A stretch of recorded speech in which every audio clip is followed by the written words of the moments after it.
welcome back to The Independent Pianist. I'm Cole Anderson, your host as usual.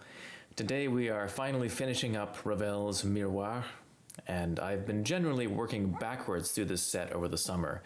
So we're dealing with the first piece today, Noctuelles, which is dedicated to a poet, Léon-Paul Fargue, who was a member of Les Apaches, one of Ravel's great friends. He was described as a man who practically breathed poetry as he spoke, and he lived a very freewheeling, independent life. Fargue himself described the Noctuelles as follows: nocturnal moths which take clumsy flight from barn to barn to tie themselves to new beams. It sounds better in French, actually. But anyway, maybe we can see something of the wit and vivacity that Fargue was so famous for in this piece, and also the imagination and color that suffused his poetic works. Unfortunately, this piece is kind of the ugly duckling of the set. You'll rarely hear it outside of performances and recordings of the complete Miroirs, which is a real shame because this piece is arguably the most groundbreaking and forward-looking of the entire group. I think it most clearly shows the individuality of Ravel's style as well as its modernism. In its own way, it easily matches the originality of the languages that were being developed at the time by artists like Schoenberg, Busoni, Bartók, and indeed Ravel's older colleague, Claude Debussy. They were all discovering unique ways to replace standard tonality with something different of their own, and Ravel shows that he was just as much in the forefront as any of these figures. This is particularly in evidence in the outer sections of this piece. Ravel discovers a harmonic and melodic style that is fascinatingly bizarre. It has a strange alien sound, very fitting for this depiction of nocturnal moths. The notes seem to flit around in the half-light, whipping this way and that, and there's really no trace of a standard harmonic progression or melody. Oftentimes it's very hard to tell just what the harmonies are. Just looking at the score can be extremely confusing and intimidating. I know the first time I read this piece through, I was very confused and intimidated. The accidentals that Ravel uses sometimes seem kind of random. He had a very idiosyncratic way of notating these things. They're not random, actually. For instance, why does Ravel use an E natural here instead of an F flat? F flat would go with the D flat minor triad better, which is what you seem to be playing in your left hand. But Ravel is trying to show, I think, that the D flat major chord in the right hand is the main harmony, and the E natural is an embellishment. Or on this line, it's another one which I found extremely confusing. I was constantly playing wrong notes when I was first trying to read this through. And at first glance, it's really difficult to understand what's going on here harmonically because Ravel approaches all the harmonies in a very oblique way. Once you parse it carefully, you realize that all the strong beats are full of dissonances which don't resolve in an obvious way. It's only on the weak parts of the beats that you realize what the actual harmonies are. So if you were to reduce the opening section of this piece to its bare essentials, just melody and fundamental harmony, removing all of Ravel's decorative non-harmonic notes and figuration, you would come up with something like this, probably.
So as you can hear, this has a kind of vaguely early Debussy Fauré, Chabrier kind of sound, very straightforward proto-impressionist in quality. It definitely doesn't follow standard tonal laws of balance or direction, but it has a pretty pleasing, understandable outline and tonal quality. It's all still made up of standard chords, dominant sevenths, diminished sevenths, triads, and standard melodic patterns as well. They're just not ordered in a typical way. It's only when you add back in the various non-harmonic notes that you get the fully wonderfully bizarre effect that this music has, and you fully realize Ravel's genius at creating something totally new, starting from the already groundbreaking advancements that his older colleagues had been experimenting with up to that time.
In this piece, structurally, we see another example of Ravel kind of in discourse with a standard classical form. So in this case, it is, once again, sonata form.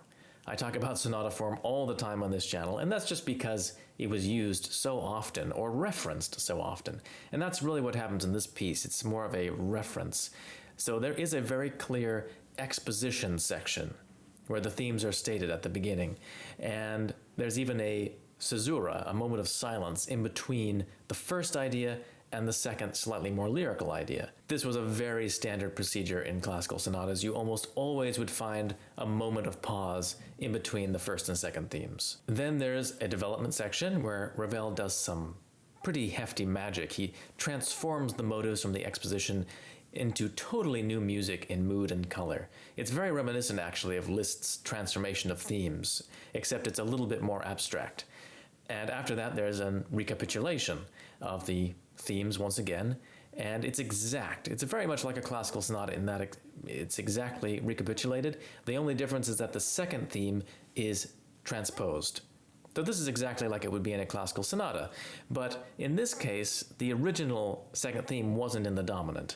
Usually in a classical sonata, you'd have a first theme in the tonic, a second theme in the dominant, and then the second theme is transposed into the tonic in the recapitulation so that they're both in the same key. But in Ravel's piece, it doesn't work out that way. It's kind of funny, actually. It has a humorous kind of off-kilter quality because Ravel needs to do a little bit more jumping around in order to actually end the piece in D-flat major. But it's obvious that he's invoking classical form, and that little trick of transposing the second theme to the experienced musician immediately suggests, oh, sonata form recapitulation. And Ravel was oftentimes doing things like this. We already saw in Une barque sur l'océan, the third piece in Miroirs, that there's also a suggestion of sonata form, a little bit of an invoking of sonata form motifs. But of course, the proportions of that piece are stretched and altered into something much more Fantasia-like. Calling them first and second themes in the exposition is also a little bit misleading. They're more like collections of small little motives. So I've listed 5 different motives, all of which occur actually in the first theme area. And then the second theme motives are really derived from those first 5. But if you really want to get down to it, motives 4 and 5 are really just reorderings of motive 2.